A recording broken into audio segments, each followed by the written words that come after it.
Hello there, and welcome back to another episode of the Lazy Girls Guide to Podcasting with me, Verity. It's really exciting. We're doing a Tech Thursday episode. Haven't done a Tech Thursday episode in a little while now, but I have rather just switched over to a new podcast host, and I want to share that experience with you all and share my reasoning for why I switched over, who I've switched over to, how the experience looked, what features I get with my new podcast host that I wasn't getting before. And I thought it would be an interesting report almost to do for Tech Thursday. But we are now solidly into January, and everything for the podcast I feel is just on point and everything is happening for 2024. I'm so excited for the Lazy Girls Guide to Podcasting and where it goes in 2024. The stats that I've been looking at the last couple of weeks are just phenomenal. So thank you to everybody for your support for the podcast. It's really exciting to see the stats growing and also the conversations that I'm having with people in DMs, mainly on Twitter, because we know that Twitter/X is where I mainly hang out, but also Instagram. I'm having great conversations with people in the DMs. So thank you everybody who has reached out to say that they have enjoyed listening to an episode, or I've had a couple of people message me to say that they have shared the entire podcast with somebody else who is starting their own podcast. So if that is you, thank you so much. It really, really means a lot to have that support behind the show. And what's exciting is that I have finally decided what I'm doing for the Patreon for the Lazy Girls Guide to Podcasting. If you've been a long time listener of the show, you will remember I have mentioned setting up Patreon in the past, but then I kind of haven't spoken much more about it. And that's because I've wanted whatever I do with a membership or with a Patreon to really resonate with you guys as my listeners. So I felt that I didn't want to jump into something, which is very unlike me. I'm very much action focused, think later kind of person, but to do a Patreon or a membership to me just needed to be absolutely right, so that when I launched it and put it out there, it resonated with you guys as my audience. And I feel like I've got there now. I feel like what I am going to launch for the Patreon is going to be really spot on. I'm really excited about it. I'm going to possibly do an extra episode just talking about that whole process and how I came to the decision of what to offer on the Patreon, how to create the Patreon, and the research that I had to do. So that will probably be a separate episode because, as I said, I am talking about switching podcast hosts today. But I wanted to let you know that that is in the pipeline. That will be launching soon in 2024. So make sure that you are subscribed to the show if you are not already on whichever podcast app you are listening to, or on YouTube. Make sure you're subscribed so that the information when the Patreon drops is you're the first to know about it, basically. But anyway, let's move on from that because we are here to talk about switching podcast hosts. Now, if you've listened to the show for a period of time, you may or may not remember that episode 39, I did a kind of overview about switching hosts, and it was quite almost like the theory of why you might switch your podcast host, what you could be looking for, what might prompt that decision. So if you haven't listened to episode 39, I would recommend going back and listening to that after you've listened to this one so that you can dive in a little bit deeper about switching podcast hosts. And I have talked about other podcast hosts on this show before. In episode 27, we talked about Buzzsprout. I love Buzzsprout. It's such an amazing platform. It's not who I switched to though, but it is a good starter one. Well, actually, it's an amazing one regardless of your starter or if you've been going for ages, but it is one that I recommend to a lot of people is Buzzsprout. So if you want to know more about Buzzsprout, I would recommend episode 27. But the platform that I moved to and from. So And what was that decision? Okay, let's dive into this. Let's break this down. So first of all, I was with Megaphone. Megaphone is by Spotify. It is a podcast hosting platform, which is $99 per month. I will hold my hands up and say I was not paying $99 per month whilst I was with Megaphone.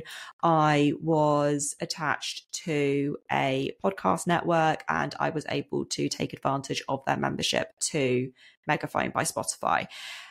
This isn't bashing Megaphone at all. This is just being factual of the features that they've got, and also just, this is just my personal experience. So one thing that I found, actually there were two big things that I found with Megaphone, which has led to my decision to leave. The first one, I just found the interface just clunky. Now that is really personal. There are going to be other people who think actually the interface is great and it works really well for them. But for me, I just found that in comparison to using other hosting platforms such as Spotify for podcasters, I've used Buzzsprout, I've used Captivate, I've used Podbean. I've tried a few different ones, but I just found it to be quite dated. I didn't enjoy it. I didn't think it was the best layout, and I just felt like it needed a bit of a refresh. I don't know. It wasn't me. And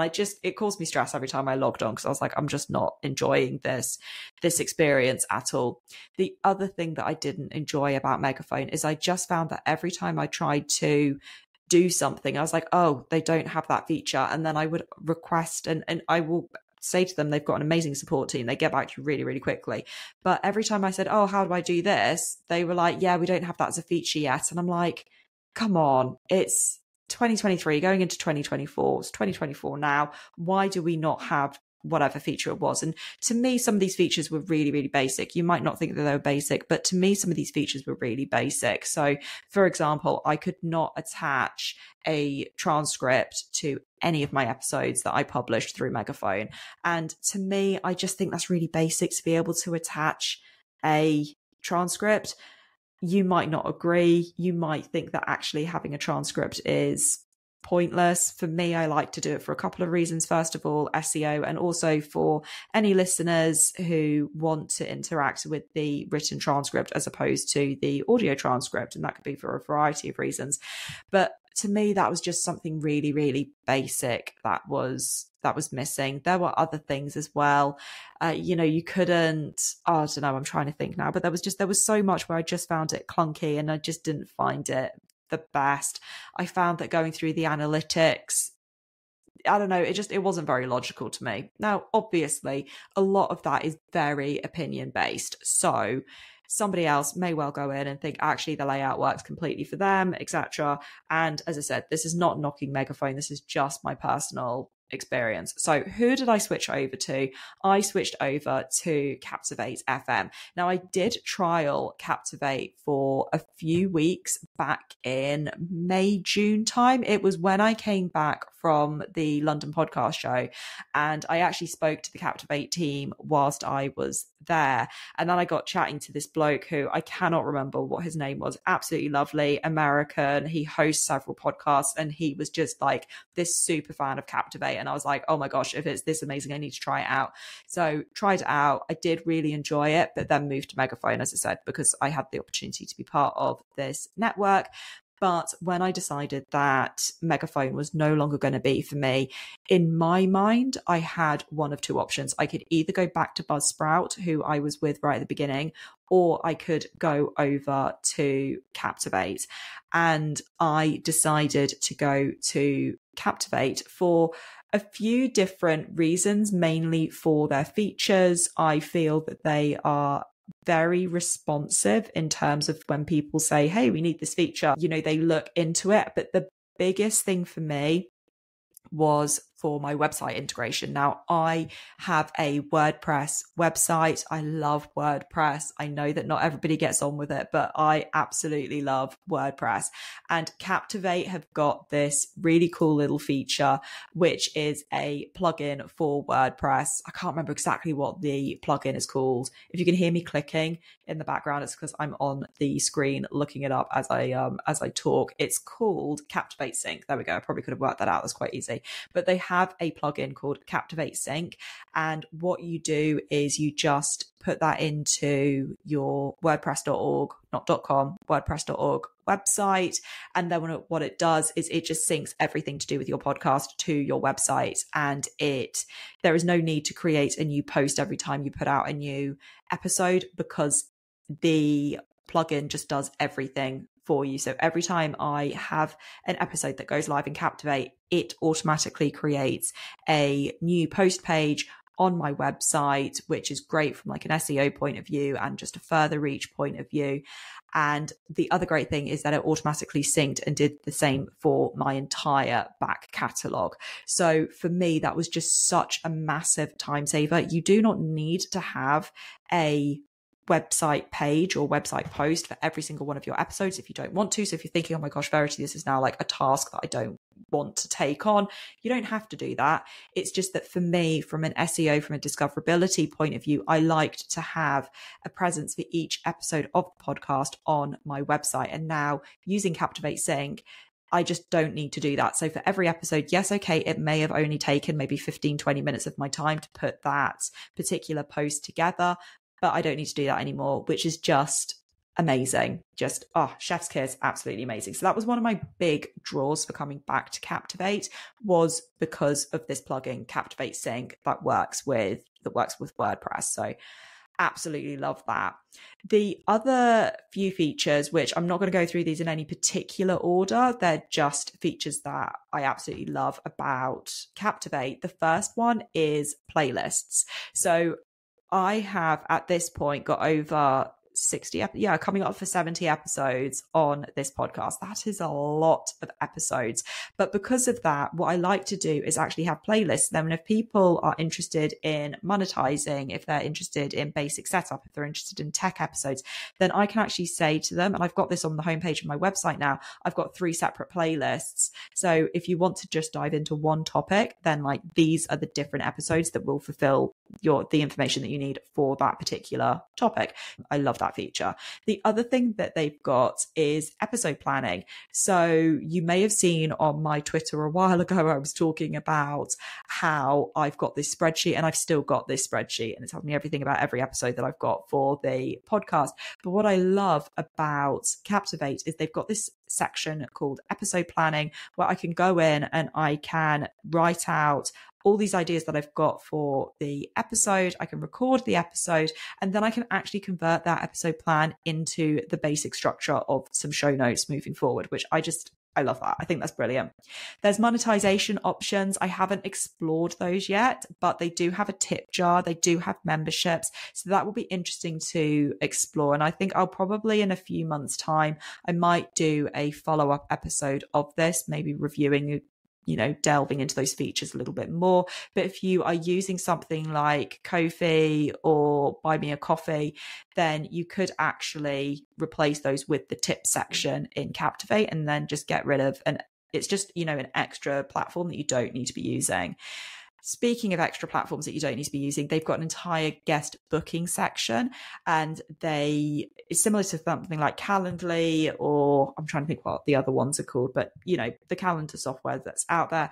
You can plug in your availability and you can give guests a link to book in to your podcast, and it's all in Captivate. So again, that's great, because as much as I love Calendly, I've talked about Calendly before, I now don't need that anymore because I've got this feature within Captivate. So I think that's great, because straight away, that is one piece of work that I don't need to do anymore in terms of, because of the plugin, I have gained back probably about 15-20 minutes every episode where I don't need to do additional work on my website.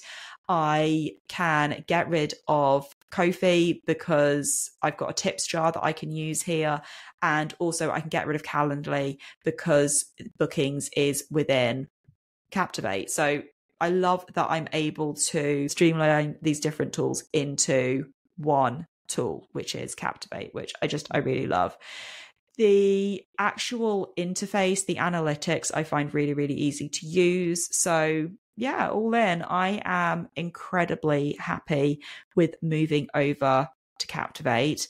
As I said, my reasons for that was because just generally, I just didn't really enjoy the user experience of Megaphone. And I can't stress this enough. It's nothing against Megaphone. It is just my personal opinion. Other people probably say they think that it's absolutely brilliant. But, our brains are all wired differently. And what works for one person's workflow won't work for another. So I'm really happy having moved over to Captivate. I will pop a link down in the show notes. So if you want to try out Captivate yourself for free for 7 days, then you can hit that link and get a free 7-day pass of checking out the platform. And that's actually something else I was going to say. The great thing about Captivate is that the subscription plans, you can have as many podcasts as you want on whichever plan you are. And the plans are charged by downloads as opposed to recorded time. So what I mean by that is a lot of podcast hosting platforms, they charge you based on you can upload 2 hours worth of audio for that month, or 5 hours or 10 hours. It's the amount of audio that you upload and is what you are essentially paying for. Captivate let you upload as much as you want, and for their starter plan, as long as you are not getting over 30,000 downloads in a month, you stay on their lowest paid platform and you still get every single feature, which 30,000 downloads a month is a lot of downloads. And then you go up the tiers based on how many downloads you are making per month. And this is the other thing that I love about Captivate, is that every single feature is available on every single plan. The only difference between the plans is how many downloads you are getting per month. So the vast majority of podcasters are not going to need to go over that first initial plan, because if you're doing an episode a week and so that's like 4 or 5 episodes, depending on how the month falls, 4 or 5 episodes divided by 30,000 downloads, that's a lot of people listening to your show.